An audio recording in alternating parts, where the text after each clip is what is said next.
ഏതൊരു വ്യക്തിയുടെയും ജീവിതത്തിൽ ഒരു പിന്തുണ അത്യന്താപേക്ഷിതമാണ്. ഭഗവാനാണെങ്കിലും ഭഗവാൻ പൂർണ്ണനാകണമെങ്കിൽ ആരുടെ സാന്നിധ്യം ഉണ്ടാകണം? ഭഗവതിയുടെ. ഭഗവതിയുടെ സാന്നിധ്യമില്ല എങ്കിൽ ഭഗവാൻ പൂർണ്ണനാവുന്നതേയില്ല. അതുകൊണ്ട് തന്നെ ഭഗവാൻ എപ്രകാരം ധന്യനായോ അപ്രകാരം നമ്മൾ ഓരോരുത്തരും അർഹിക്കുന്ന സമയത്ത് കുടുംബജീവിതത്തിലേക്ക് എത്തുകയും തന്നാൽ വരിക്കപ്പെട്ട സ്വീകരിക്കപ്പെട്ട ധർമ്മപത്നിയെയും അവളിലൂടെ എനിക്കുണ്ടാകുന്ന സന്തതികളെയും യഥാരീതി പരിപാലിക്കുവാൻ ഞാൻ ബാധ്യസ്ഥനാണ് എന്ന് തൻ്റെ ജീവിതത്തിലൂടെ ഭഗവാൻ കാട്ടിത്തരുന്നു. സച്ചിദാനന്ദ സ്വരൂപനായ ഭഗവാൻ 125 വർഷം ഭൂമിയിൽ ജീവിച്ചു. ഭഗവാൻ സ്വന്തം ദേഹം വെടിയുന്നതുവരെ ഭാഗവത പ്രകാരം സ്വന്തം മാതാവിനെയും പിതാവിനെയും പരിപാലിച്ചു, തൻ്റെ ധർമ്മപത്നിമാരെയും ഭഗവാൻ പരിപാലിച്ചു. ഭഗവാൻ എത്ര ഭാര്യമാരുണ്ട്?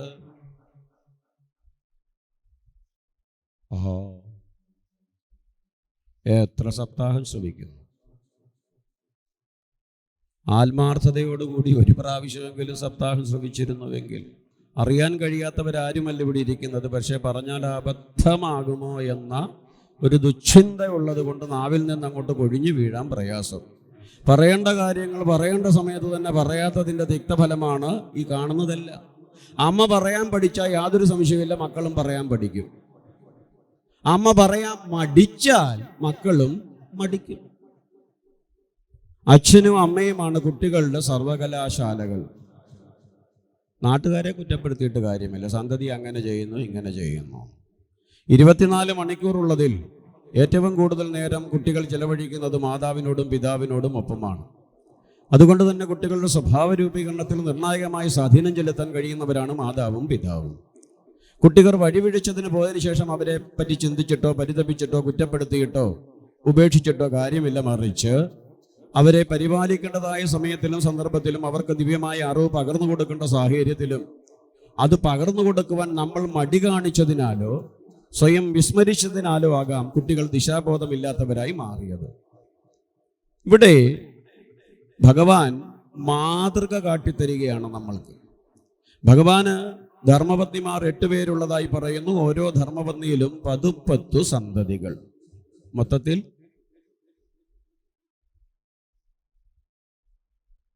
ഉച്ചയായതുകൊണ്ടാണ് ആർക്കും ഒരു ഒച്ചയില്ലാത്തത്. പറയൂ. 80 സന്തതികൾ. ഇവരെ കൃത്യമായി തന്നെ ഭഗവാൻ പരിപാലിച്ച് അവരുടെ പുത്രന്മാരെയും പൗത്രന്മാരെയും ഭഗവാൻ പാലിച്ചതായി ഭഗവതം പറയുന്നു. ഭഗവാൻ സ്വർഗാരോഹണം നടത്തുന്നത് വരെ, സ്വധാമപ്രാപ്തി വരെ ഇവരെ ഏവരെയും ഭഗവാൻ പരിപാലിച്ചു. ഇത് നമ്മൾക്കുള്ള മുന്നറിയിപ്പാണ്, നമ്മൾക്കുള്ള അറിവിനെ പ്രദാനം ചെയ്യുകയാണ്. ഓരോരുത്തരുടെയും ശ്രദ്ധ. ഞാൻ എൻ്റെ ജീവിതത്തിലേക്ക് കൂട്ടിക്കൊണ്ടുവന്ന ധർമ്മപത്നിയെയും എന്നെ ജീവിതത്തിലേക്ക് എത്തിച്ച എൻ്റെ മാതാവിനെയും പിതാവിനെയും എൻ്റെ ധർമ്മപത്നിയിലൂടെ തുടർന്ന് എനിക്ക് ലഭിക്കുന്ന സന്തതികളെയും ആ സന്തതികളിലൂടെ ഉണ്ടാകുന്ന സന്തതികളെയും യഥാരീതി പരിപാലിക്കുക എന്നത് തൻ്റെ ധർമ്മമാണ്, കർമ്മമാണ്, കടമയാണ്, കർത്തവ്യമാണ് എന്ന ബോധം നമ്മിലേക്ക് എത്തിക്കുന്നതിന് വേണ്ടിയിട്ടാണ് ഭഗവാനും ഭാഗവതവും പരിശ്രമിക്കുന്നത്. ആയതിനാൽ തന്നെ ആ ബോധം നമ്മൾക്കുണ്ടാകണം. ഇവിടെ ഭഗവതിയുടെ പ്രതീകമായിരുന്നു, ഭഗവതിയുടെ പുനരവതാരമായിരുന്നു ആര്? രുക്മിണി ദേവി. മഹാലക്ഷ്മി ഭഗവാന്റെ വാമഭാഗമായി മാറുന്നതിന് വേണ്ടി അവതരിച്ച ദിവ്യമായ വേഷമായിരുന്നു ഭീഷ്മകദർഭന്റെ പുത്രിയായ രുക്മിണിയായി. രുക്മിണി മാത്രമല്ലായിരുന്നു ഭീഷ്മകദർഭന് സന്തതിയായിട്ടുണ്ടായിരുന്നത്. ഒരു മുതിർന്ന സഹോദരൻ ഉണ്ടായിരുന്നു. ഈ സഹോദരന്റെ പേര് കേൾക്കുമ്പോൾ തന്നെ നമ്മൾക്ക് വളരെയേറെ ചിന്തയ്ക്ക് വിധേയമായ തലമാണ്. എന്തായിരുന്നു സഹോദരന്റെ പേര്? രുക്മി. ഈ സഹോദരൻ ഒരു സഹോദരൻ ചെയ്യേണ്ട രീതിയിലുള്ള സമീപനമോ സ്നേഹമോ അല്ല രുക്മിണിയോട് കാട്ടിയതും പ്രാവർത്തികമാക്കിയതും. കാരണം സഹോദരനായ രുക്മിണിയുടെ മനസ്സ് അദ്ദേഹത്തിൻ്റെ സുഹൃത്തായ ശിശുപാലന്റെ നിയന്ത്രണത്തിന് വിധേയമായിരുന്നു. അപ്പൊ ചർച്ച ചെയ്യപ്പെടേണ്ട ഒരു പദമാണ് സുഹൃത്ത്. സുഹൃത്ത് എന്ന് പറയുമ്പോൾ പലപ്പോഴും അതിൻ്റെ അർത്ഥതലത്തെ മനസ്സിലാക്കാതെ നമ്മൾ തെറ്റിദ്ധരിക്കുകയും പ്രയോഗിക്കുകയും ചെയ്യുന്ന ഒരു പദമാണ്. സുഹൃത്ത് എന്ന് പറയുമ്പോൾ കൂട്ടുകാരൻ, തോഴൻ, ഫ്രണ്ട് എന്നൊക്കെ പറയും.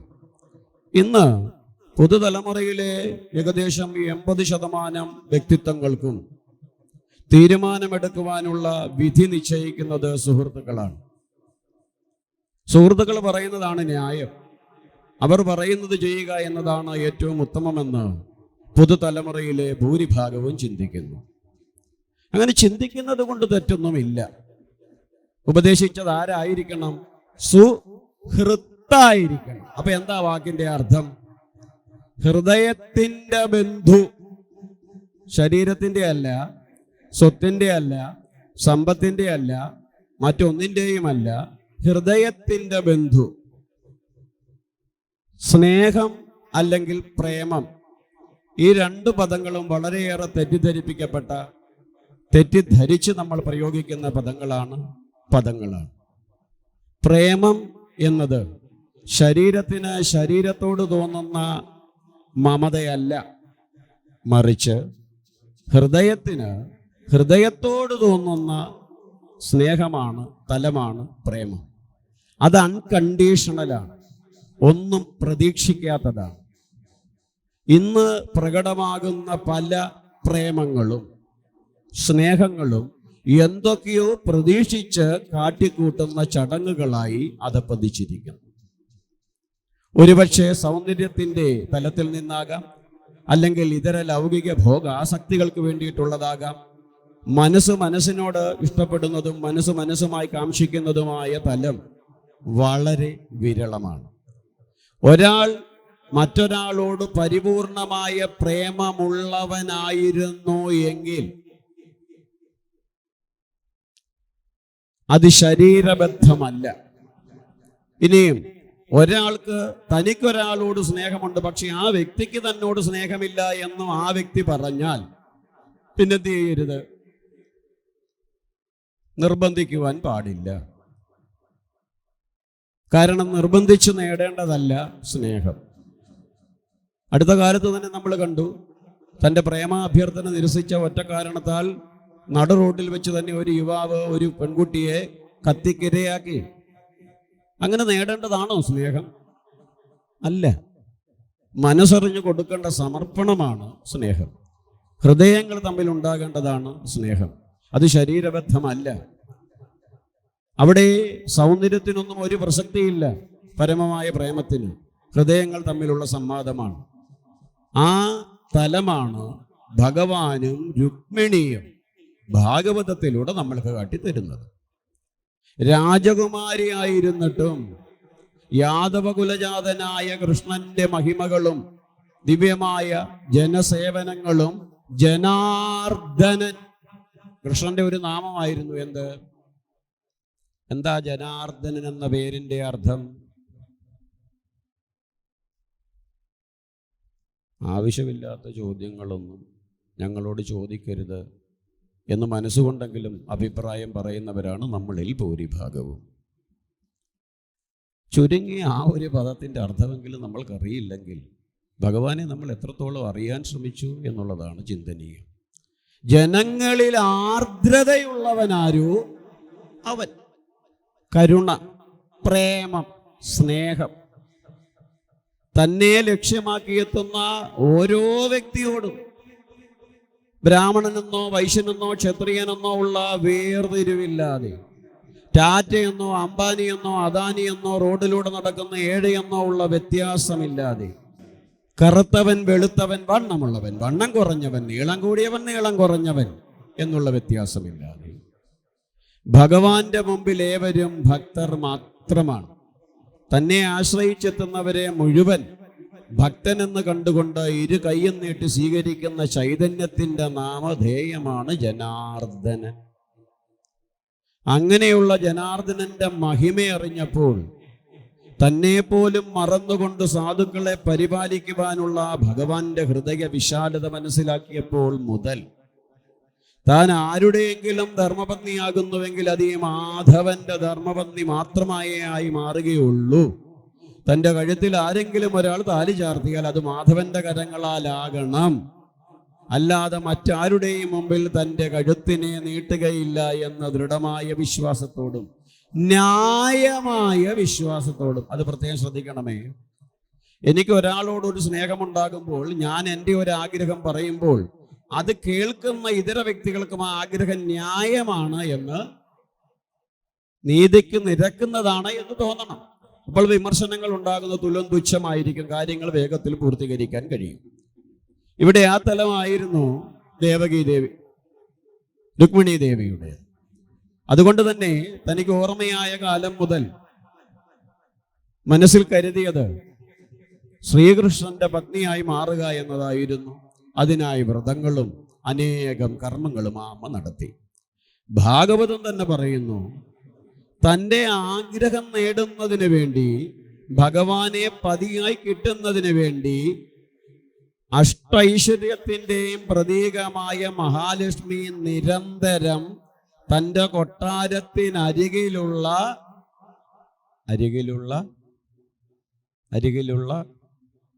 ദേവീക്ഷേത്രത്തിലേക്കെത്തി ദർശനം നടത്തുമായിരുന്നത്രേ. എന്താ പറഞ്ഞത്? മഹാലക്ഷ്മിയുടെ പുനരവതാരമാണ് രുക്മിണി. അമ്മയ്ക്ക് അമ്പലത്തിൽ പോണ്ട കാര്യമുണ്ടോ? ഇല്ല. പിന്നെ എന്തിനു പോയി? നമ്മൾക്ക് മാതൃക കാണിക്കുവാൻ. മനുഷ്യൻ്റെതായ ശരീരം സ്വീകരിച്ചാൽ അത് പരിമിതികൾക്ക് ബാധകമാണ്, അപരിമിതമല്ല. ചില പരിമിതികളുണ്ട്. മനുഷ്യനാൽ കഴിയാത്ത ചൈതന്യമാണ്, നേടാൻ കഴിയാത്ത തലമാണ് ഈശ്വരത്വം. ആ ഈശ്വരകൃപ ലഭിക്കുവാൻ ഏവരും ഈശ്വരനെ ആശ്രയിക്കണം. അതുകൊണ്ട് തന്നെ മനുഷ്യവേഷം ധരിച്ച ഓരോരുത്തരും നിരന്തരം കാര്യസിദ്ധിക്കായി, കാര്യപ്രാപ്തിക്കായി ആരെ ഭജിക്കുവാൻ ശ്രമിക്കണം? ഈശ്വരനെ. അത് നമ്മളെ പഠിപ്പിക്കുന്നതിന് വേണ്ടിയിട്ടാണ് സർവ ഐശ്വര്യദായിനിയായ രുക്മിണി ദേവി, മഹാലക്ഷ്മിയുടെ പുനരവതാരമായ രുക്മിണി ദേവി നിരന്തരം ദുർഗാദേവിയുടെ ക്ഷേത്രത്തിലേക്ക് എത്തുകയും നാരായണനെ തനിക്ക് പതിയായി അല്ലെങ്കിൽ ശ്രീകൃഷ്ണനെ തൻ്റെ ഭർത്താവായി ലഭിക്കണമേ എന്ന് അപേക്ഷിക്കുകയും ചെയ്തു. രുക്മിണിയുടെ ആഗ്രഹം ന്യായമാണ് എന്ന് രുക്മിണിയുടെ പിതാവിനും മാതാവിനും തോന്നി. എന്നാൽ നേരത്തെ സൂചിപ്പിച്ച രുക്മിണിയുടെ സഹോദരനായ രുക്മിക്ക് രുക്മിണിയുടെ ആ ആഗ്രഹം ഉൾക്കൊള്ളുവാൻ കഴിയുന്നതായിരുന്നില്ല. കാരണം രുക്മിണിയുടെ സുഹൃത്തായിരുന്നു ശിശുപാലൻ. ഈ സുഹൃത്ത് ഒന്നാലോചിച്ചാൽ ഒരു രീതിയിലും രുക്മിക്ക് ഗുണമല്ല ചെയ്തത്. രുക്മിക്ക് ഒരു പക്ഷേ സർവനാശത്തെ വിധാനം ചെയ്തതിൽ ഏറ്റവും പ്രധാനപ്പെട്ട കാരണക്കാരനാണ് ശിശുപാലൻ. പറഞ്ഞത്, ഇന്ന് നമ്മുടെ കുഞ്ഞുങ്ങളുടെ ജീവിതത്തിലേക്ക് പലപ്പോഴും സങ്കടത്തെ എത്തിക്കുന്നതിൽ ചില സുഹൃത്തുക്കൾ എന്ന് കപടത നടിച്ചുകൊണ്ട് എത്തുന്നവർക്ക് വളരെയേറെ പ്രാധാന്യമുണ്ട്. സുഹൃത്തുക്കളുടെ വാക്കിനെ ശ്രദ്ധിച്ചുകൊണ്ട് വരുംവരായികളെ പറ്റി ഒന്നും ചിന്തിക്കാതെ തെറ്റിലേക്ക് എടുത്തു ചാടുന്ന ഈയാമ്പാറ്റകൾ കണക്കെ പുതുതലമുറയിലെ ചിലരെങ്കിലും പ്രവർത്തിക്കുന്നുണ്ട്. ഇത് അപകടകരമാണ്. ഒരാളെ കൂട്ടുകാരനായി, സുഹൃത്തായി കാണുമ്പോൾ അയാൾ തനിക്ക് ഉത്തമമായ ഗുണം മാത്രം പകരുന്നവനാകണം. ഇയാളുമായിട്ടുള്ള മൈത്രി ബന്ധത്താൽ തനിക്ക് യാതൊരു ദോഷവും സംഭവിക്കരുത്. ഇവൻ എൻ്റെ സുഹൃത്താണ്, അതുകൊണ്ട് ഇവന് നന്മ മാത്രം എത്തിക്കണമെന്ന് രണ്ടുപേർക്കും ബോധമുണ്ടാകണം. ആണാകട്ടെ പെണ്ണാകട്ടെ.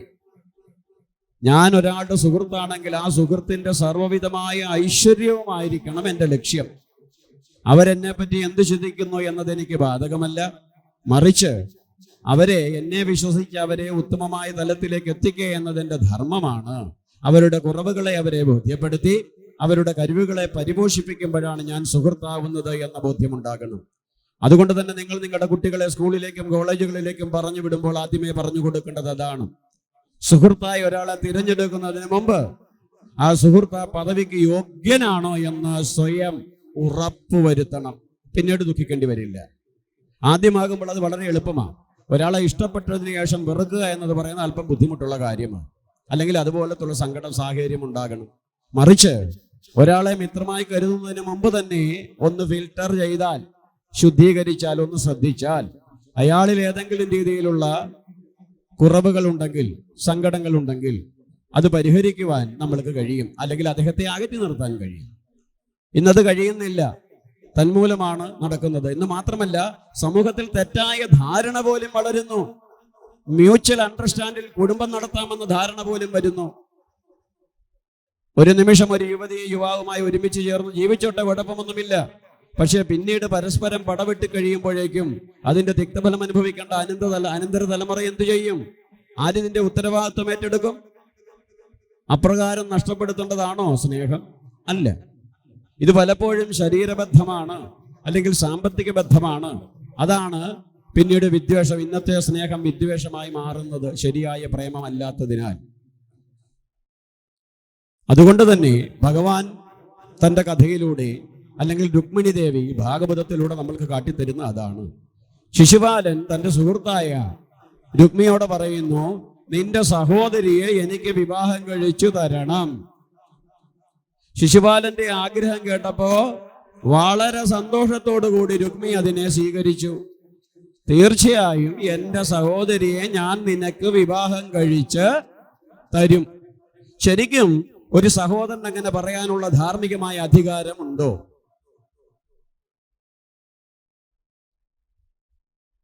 ഇല്ല. ഒരു പക്ഷേ അച്ഛന്റെ അഭാവത്തിൽ പറയാം. അച്ഛൻ ജീവനോടെ ഇല്ല എങ്കിൽ മുതിർന്ന ജ്യേഷ്ഠനാണ് പിതാവിന് തുല്യം. പക്ഷെ അപ്പോഴും പെൺകുട്ടിക്ക് തീരുമാനിക്കാം, ഇദ്ദേഹം പറയുന്നത് തനിക്ക് ഗുണപ്രദമല്ല എങ്കിൽ അതിനെ തിരസ്കരിക്കാം. ഇവിടെ ശിശുപാലൻ എന്ന ദുർബുദ്ധിയുടെ ഇച്ഛയെ സാധിച്ചു കൊടുക്കുന്നതിന് വേണ്ടി ശിശുപാലനുമായി തൻ്റെ സഹോദരിയെ വിവാഹം ചെയ്തു കൊടുക്കാമെന്ന് രുക്മിണി ശിശുപാലന് വാക്കുകൊടുക്കുന്നു. ഇതറിയുന്നതോടുകൂടി രുക്മിണിക്ക് ആകെ സങ്കടമാകുന്നു. രുക്മിണിയാണെങ്കിൽ പറഞ്ഞ വാക്കിൽ തന്നെ മുറുകെ പിടിച്ചു നിൽക്കുന്നു. ഭീഷ്മക നിർവന് പോലും രുക്മിണിയുടെ പ്രവൃത്തി പലപ്പോഴും ഭീഷണിയെ സൃഷ്ടിച്ചു. തന്മൂലം മകന്റെ ദുശാഠ്യത്തെ നേരിട്ട് എതിർക്കാൻ പലപ്പോഴും കഴിയാതെ വന്നു ഭീഷ്മക നിർവനും. തൻ്റെ അച്ഛനും അമ്മയും തൻ്റെ സഹോദരനും തനിക്ക് പിന്തുണയായി നൽകുന്നില്ല, അല്ലെങ്കിൽ തൻ്റെ അച്ഛനും അമ്മയും പോലും നിസ്സഹായരാണ് എന്ന ബോധ്യം വരുമ്പോൾ ഒരു സാധാരണ ഈശ്വര വിശ്വാസിയുടെ തലത്തിലേക്ക് എത്തുന്നു. ആര്? രുക്മിണി ദേവി. എന്നെ സഹായിക്കുവാൻ ആരുമില്ല എന്ന ബോധ്യം വരുമ്പോൾ, എൻ്റെ ബന്ധുമിത്രാദികളോ ഞാൻ ബാങ്കിൽ ഡിപ്പോസിറ്റ് ചെയ്ത തുകയോ എന്നെ രക്ഷിക്കുകയില്ല എന്ന ബോധ്യം വരുമ്പോൾ നമ്മൾ ആരെ വിളിക്കും? എൻ്റെ ഭഗവാനേ എന്ന് വിളിക്കും. അങ്ങനെ വിളിച്ചാൽ ആത്മാർത്ഥതയോടുകൂടിയുള്ള വിളിയാണെങ്കിൽ ഭഗവാൻ അത് ശ്രവിക്കും. ഇവിടെ തന്നെ സഹായിക്കുവാൻ ആരുമില്ല എന്ന ബോധ്യം വരുന്ന രുക്മിണി ദേവി നാരായണനെ തന്നെ ശരണം പ്രാപിക്കുന്നു. അങ്ങ് തന്നെ എന്നെ പരിപാലിക്കണം എന്ന് അപേക്ഷിക്കുന്നു.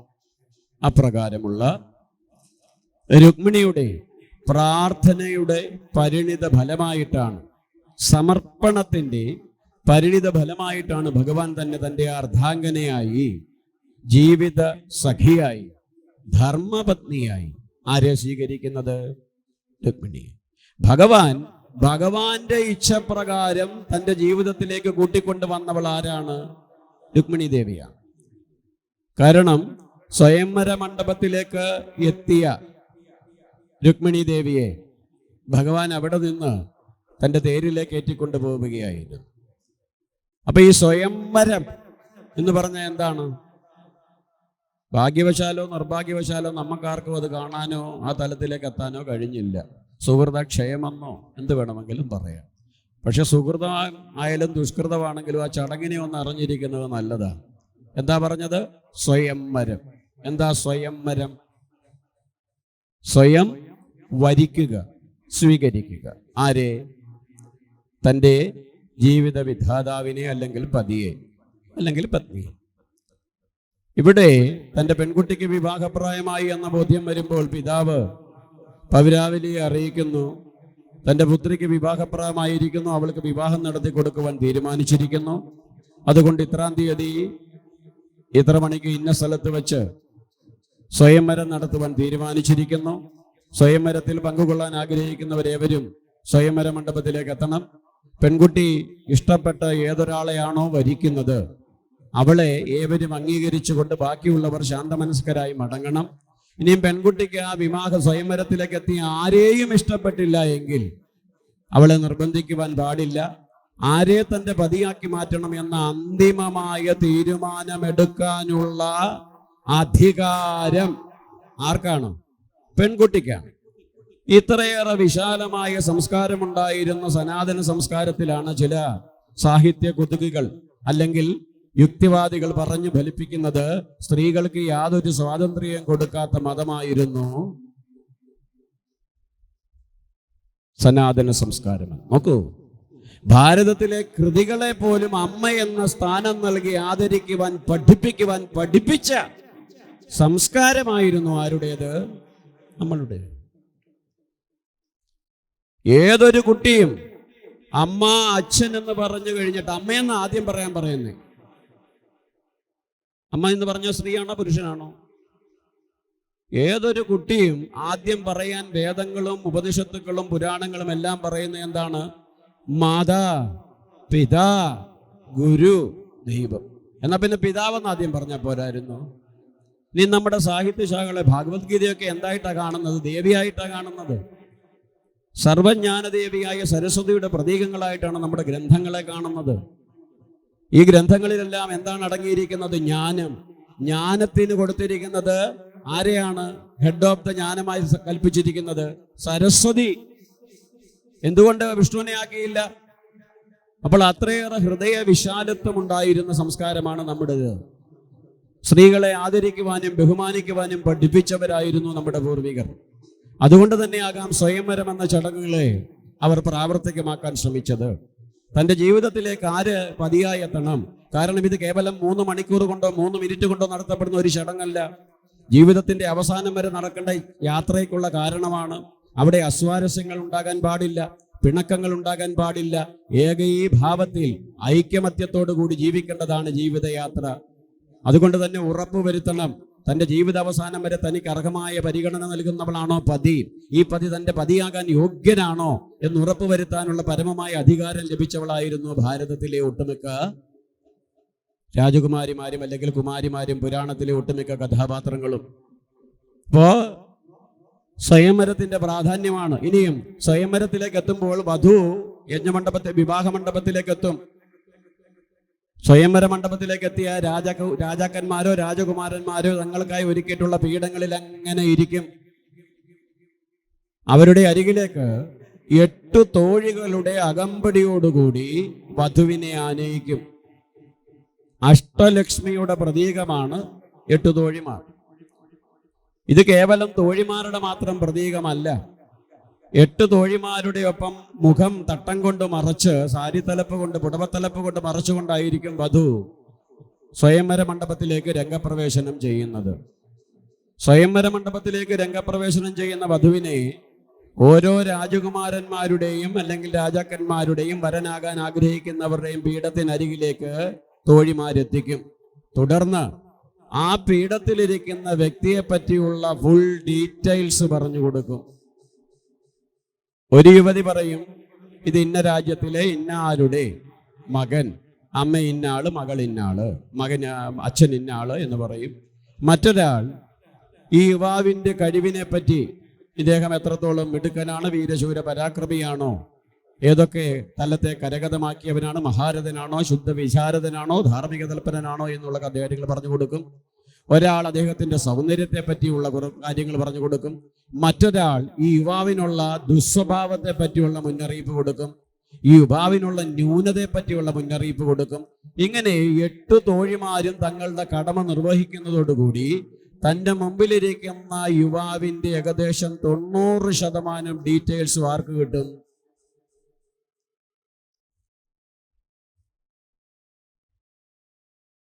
വധുവിന് കിട്ടും.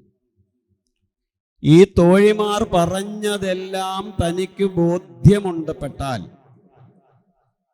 ഗുണമാണ്, കുഴപ്പമില്ല എന്ന് ബോധ്യം വന്നാൽ മാത്രം വധു എന്തു ചെയ്യും? തൻ്റെ മുഖത്ത് മൂടിയിരുന്ന ചേലത്തല അല്പമൊന്നുയർത്തി ആരെ നോക്കും? പീഠത്തിലിരിക്കുന്ന വരനെ.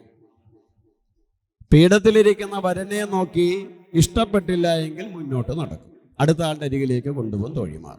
ഇനി ഇഷ്ടപ്പെട്ടായെങ്കിൽ എന്ത് ചെയ്യും? തൻ്റെ കയ്യിലുള്ള വരണമാല്യം ആ യുവാവിൻ്റെ അല്ലെങ്കിൽ ആ വരൻ്റെ അല്ലെങ്കിൽ ആ രാജകുമാരൻ്റെ കഴുത്തിലേക്ക് ചാർത്തും.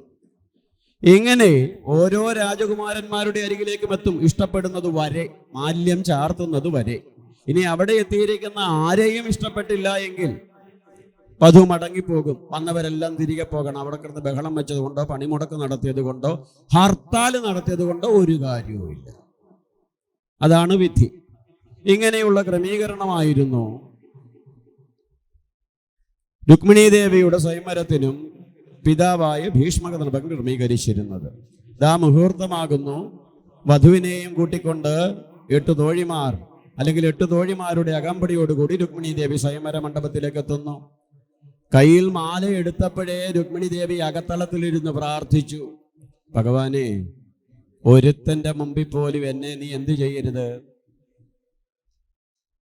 കൊണ്ടു നിർത്തരുത്. നിന്റെ കഴുത്തിൽ മാല ചാർത്തുവാൻ, ഹാരം ചാർത്തുവാനുള്ള ആ അലൗകികമായതും ചിന്തകൾക്കപ്പുറവുമായ പരമമായ അനുഗ്രഹത്തെ ഈ ഉള്ളവൾക്ക് നൽകുവാനുള്ള കൃപയുണ്ടാകണം. കാരണം നാരായണ, നീ ഇല്ലെങ്കിൽ ഞാനില്ല, എൻ്റെ ജീവിതം ശൂന്യമാണ്. അതുകൊണ്ട് ഭക്തവത്സലനായ ഭഗവാനെ, അപരന്മാരായ യുവകോമളന്മാരായ രാജകുമാരന്മാരുടെ മുമ്പിൽ പോയി അവരുടെ മുഖം ദർശിക്കുവാനോ വിവരണം ശ്രമിക്കുവാനോ പോലും നിൽക്കുവാനുള്ള അവസരം ഒഴിവാക്കാതെ അവിടുത്തെ തൃക്കൈകളാൽ ഈ ഉള്ളവളെ സ്വീകരിക്കണമേ എന്ന പ്രാർത്ഥനയോടുകൂടിയായിരുന്നു രുക്മിണി ദേവി വിവാഹമണ്ഡപത്തിലേക്ക് വന്നത്. ആ പ്രാർത്ഥന ഹൃദയത്തിൽ നിന്നുള്ളതായതുകൊണ്ടും ആ പ്രാർത്ഥന കളങ്കരഹിതമായിരുന്നത് കൊണ്ടും രുക്മിണി ദേവിയുടെ പ്രാർത്ഥന ഭഗവാൻ കൃത്യമായി തന്നെ ശ്രവിച്ചു. അടുത്ത നിമിഷത്തിൽ ഒരു പരുന്ത് തൻ്റെ ഇരയെ എപ്രകാരമാണോ റാഞ്ചുന്നത്, അപ്രകാരം ഭഗവാൻ രുക്മിണി ദേവിയുടെ കരത്തെ പിടിച്ചുകൊണ്ട് തൻ്റെ തേരിലേക്ക് കൊണ്ടുപോകാൻ തുടങ്ങുന്നു. ഭഗവാൻ ശ്രീകൃഷ്ണൻ രുക്മിണിയെ പിടിച്ചുകൊണ്ട് തൻ്റെ തേർത്തട്ടിലേക്ക് പോകാൻ തുടങ്ങുന്ന കാഴ്ച കണ്ടതോടുകൂടി ശിശുപാലൻ ക്രോധത്തിനടിമയായി ഗർജിക്കുന്നു. ആരെവിടെ? രുക്മി, ദാ നിന്റെ സഹോദരിയെ കവർന്നെടുത്തിരിക്കുന്നു കള്ളകൃഷ്ണൻ. അവനെ പോകുവാനേ അനുവദിക്കരുത്, അരനിമിഷം പോലും ഭൂമിയിൽ വെക്കാതെ ഇല്ലായ്മ ചെയ്യണമെന്ന് പറഞ്ഞുകൊണ്ട് ശിശുപാലനും രുക്മിയും രുക്മിയുടെ വിശ്വസ്തരായ സേനാ നായകന്മാരും അതുപോലെ തന്നെ ശിശുപാലനോട് പ്രിയമുള്ളവരായ ഇതര രാജാക്കന്മാരും ഭഗവാനു നേരെ പാഞ്ഞെടുക്കുന്നു. തൻ്റെ സഹോദരനും അവന്റെ ഭാവി വധുവായി മാറേണ്ട രുക്മിണിയുടെയും നേരെ ശിശുപാലനും രുക്മിയും പാഞ്ഞെടുക്കുമ്പോൾ ഭഗവാന്റെ മുതിർന്ന സഹോദരനായ ബലഭദ്രസ്വാമി ഭഗവാനെയും രുക്മിണിയെയും പ്രൊട്ടക്റ്റ് ചെയ്തുകൊണ്ട് എതിരെ വരുന്ന ശത്രുക്കൾക്കെതിരെ ഗംഭീരമായ രീതിയിൽ യുദ്ധം ചെയ്യുന്നു. ഭഗവാൻ രുക്മിണിയെ തൻ്റെ തേർതട്ടിൽ നിർത്തിയതിനു ശേഷം മടങ്ങി വന്ന് ഇതര വിമതന്മാരുമായി യുദ്ധം നടത്തുന്നു. യുദ്ധത്തിന്റെ മൂർധന്യതയിലെത്തിയപ്പോൾ രുക്മിണി ഭയപ്പെടുന്നു. ഭഗവാൻ സ്വയം മറന്നുകൊണ്ട് തൻ്റെ സഹോദരനെ വധിക്കുമോ എന്ന് രുക്മിണി ദേവി വിഷമിക്കുന്നു. ഇതാണ് സഹോദര ബന്ധം. ഈ കഥയൊക്കെ ചുമ്മാതെ പറയുന്നതല്ല. എത്ര ദുഷ്ടനാണെങ്കിലും എൻ്റെ അമ്മയുടെ ഉദരത്തിൽ ജനിച്ചവൻ, എൻ്റെ അച്ഛനും അമ്മയ്ക്കും പിറന്നവൻ, ജന്മം കൊണ്ട് എൻ്റെ സഹോദരൻ, ഒരാപത്ത് വരുമ്പോൾ തന്നാൽ തൻ്റെ സഹോദരങ്ങളെ പരിപാലിക്കുവാനുള്ള ശ്രദ്ധയും താല്പര്യവും നമ്മൾ പുലർത്തണം. അതാണ് ദേവകി ദേവി രുക്മിണി മാതാവ് ഈ കഥയിലൂടെ കാട്ടിത്തരുന്നത്. ഭഗവാൻ തൻ്റെ സഹോദരനെ വധിക്കുമ്പോൾ വിശിഷ്യ ഒരു മംഗളകരമായ കർമ്മമായി ഇവിടെ നടക്കുന്നത്. ആ കർമ്മത്തിനിടയ്ക്ക് ഭഗവാൻ തന്നെ മറന്നുകൊണ്ട്, ഭക്തൻ എപ്പോഴാണ് മറക്കുന്നത്? സ്വയം ഭഗവാൻ എപ്പോഴാണ് മറക്കുന്നത്? തന്നെ തൻ്റെ ഭക്തനൊരു സങ്കടമുണ്ടായാൽ തൻ്റെ ഭക്തന് സങ്കടമുണ്ടാക്കുന്ന ഒരുത്തനെയും ഭഗവാൻ വെക്കുകയില്ല. ഇവിടെ രുക്മിണി എന്നത് തൻ്റെ ഭാര്യയായിട്ടല്ല, ഭഗ്നിയായിട്ടല്ല ഭഗവാൻ അന്നേരം കണക്കാക്കുന്നത്, തൻ്റെ ഭക്തയായിട്ടാണ്. ആ ഭക്തയ്ക്ക് ഒരു ദോഷം ചെയ്യാവനെ ഒരു കാരണവശാലും ഭഗവാൻ വളരുവാൻ അനുവദിക്കില്ല. ആ ചിന്ത അറിയാവുന്നവളാണ് രുക്മിണി. അതുകൊണ്ട് എന്ത് ധരിക്കുന്നു? തൻ്റെ സഹോദരനെ ഭഗവാൻ ഒരുപക്ഷെ വധിക്കുമോ? എൻ്റെ പ്രിയ സഹോദരൻ തനിക്ക് ദോഷമാ ചെയ്തതെങ്കിലും ജന്മം കൊണ്ട് എൻ്റെ സഹോദരനല്ലേ, ഈ മംഗളകർമ്മം നടക്കുമ്പോൾ അദ്ദേഹം മരിച്ചാൽ അത് സങ്കടത്തിന് കാരണമല്ലേ? അതുകൊണ്ട് എൻ്റെ പതിയായി മാറാവുന്ന കൃഷ്ണനോട് തന്നെ എന്ന് പറയാമെന്ന് ചിന്തിച്ചുകൊണ്ട് രുക്മിണി ഭഗവാന്റെ പാദത്തിലേക്ക് മുറുകെ പിടിച്ചുകൊണ്ട് പറയുന്നു, കൃഷ്ണ കൊല്ലല്ലേ. കൊല്ലുകയൊന്നുമില്ല, ധൈര്യമായിരുന്നുള്ളൂ, ശാസന മാത്രമേ കൊടുക്കൂ എന്ന് പറയുകയും ഭഗവാൻ രുക്മിയെ ബന്ധനസ്ഥനാക്കി മുടിയും പുരികവും വലിച്ച് വിരൂപനാക്കി പുറത്തേക്ക് വിടുമ്പോൾ അതുപോലും ബലഭദ്രസ്വാമി തടയുന്നുണ്ട്. കണ്ണാ പാടില്ലടാ, വിരോധമാകാം, പക്ഷെ ഒരാളെ എന്ത് ചെയ്യരുത്, ഒരു പരിധിക്കപ്പുറത്തേക്ക് എന്ത് ചെയ്യരുത്, അധിക്ഷേപിക്കരുത്, തെറ്റാണ്. ബലഭദ്രസ്വാമി അത് പറഞ്ഞപ്പോൾ കണ്ണൻ എന്ത് ചെയ്തു? നിർത്തി. അല്ലല്ല, എനിക്കറിയാം, ഞാനാ നാരായണൻ എന്ന് പറഞ്ഞോ? ഇല്ല. എന്തേ കാരണം? കൃഷ്ണന്റെ ജന്മം കൊണ്ട് ആരാണ് ബലഭദ്രൻ? മുതിർന്ന ജ്യേഷ്ഠൻ. മുതിർന്ന ജ്യേഷ്ഠൻ എന്ന് പറയുന്നത് പിതാവിന് തുല്യം. അതുകൊണ്ട് പിതാവിന്റെ തുല്യം അനുസരിക്കേണ്ട തലമാണ് ജ്യേഷ്ഠൻ്റെത്. ആ ബോധം ഈ ഒരൊറ്റ സന്ദർഭത്തിലൂടെ ഭഗവാൻ നമുക്ക് കാട്ടിത്തരികയാണ്. ഭഗവാൻ ചെയ്ത ഓരോ പ്രവൃത്തിയും നമ്മൾക്കുള്ള മാതൃകയാണ് എന്ന് നിരന്തരം പറയാനുള്ള കാരണം അതുതന്നെയാണ്. ഇങ്ങനെ ബലഭദ്രസ്വാമി പറഞ്ഞതോടുകൂടി ഭഗവാൻ രുക്മിയെ സ്വതന്ത്രനാക്കി. തുടർന്ന് തൻ്റെ ധർമ്മപത്നിയായി രുക്മിണി ദേവിയെ സ്വീകരിച്ചുകൊണ്ട് ഭഗവാൻ ദ്വാരകയിലേക്ക് എത്തുന്നു. ദിവ്യമായ മുഹൂർത്തത്തിൽ, ബന്ധുമിത്രാദികളുടെയും ഗുരുജനങ്ങളുടെയും സാന്നിധ്യത്തിൽ, ഉത്തമമായ മുഹൂർത്തത്തിൽ ഭഗവാൻ തൻ്റെ ധർമ്മപത്നിയായി ആരെ സ്വീകരിക്കുന്നു? രുക്മിണി. ഭഗവാൻ സ്വയം തൻ്റെ ജീവിതത്തിലേക്ക് എത്തിച്ചതായിരുന്നു രുക്മിണി. രുക്മിണിയെ കൂടാതെ ഭഗവാന് ബാക്കി 7 ധർമ്മപത്നിമാർ കൂടി ഉണ്ടായിരുന്നു. രണ്ടാമത് ഭഗവാന്റെ ജീവിതത്തിലേക്ക് കടന്നു വന്ന തരുണീമണിയാണ് ജാംബവതി. ജാംബവതി എപ്രകാരം ഭഗവാന്റെ ജീവിതത്തിലേക്ക് വന്നു? അതൊരു വലിയ കഥയാണ്, മറ്റൊരു കഥയാണ്. കഥയിൽ നിന്ന് കഥയിലേക്കുള്ള യാത്ര. അന്ന് ദ്വാരകാവാസിയായി കഴിഞ്ഞ ഒരു സൂര്യഭക്തനായിരുന്നു ആര്? സൂര്യനെ നിരന്തരം പ്രാർത്ഥിക്കുക വഴി സൂര്യഭഗവാൻ അദ്ദേഹത്തിന് സമന്തകത്തെ പ്രദാനം ചെയ്തു. പ്രതിദിനം 8 ഭാരം സ്വർണം ലഭിക്കട്ടെ. ഇങ്ങനെ സൂര്യന്റെ കൃപ കൊണ്ട് ഓരോ ദിനവും സ്വർണം ലഭിച്ച് അവസാനം സ്വർണം വെക്കാനുള്ള സ്ഥലം പോലും ഇല്ലാതായി. എവിടെ? ഇദ്ദേഹത്തിന്റെ ഭവനത്തിൽ.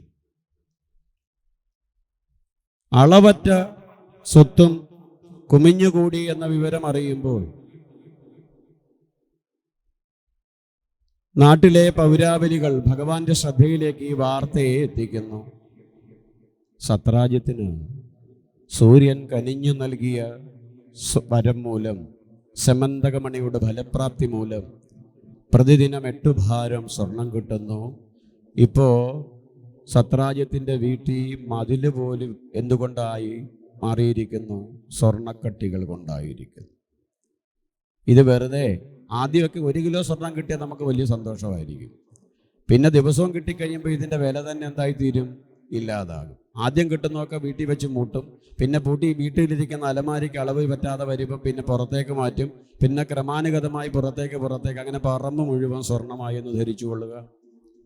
ഈ വിവരം അറിയുമ്പോൾ പൗരാവലി ജനങ്ങളുടെ ഭഗവാന്റെ ശ്രദ്ധയിൽപ്പെടുത്തും. ഭഗവാനെ, ഇങ്ങനെ ഒരു സംഭവം നടന്നിരിക്കുന്നു കൃഷ്ണ.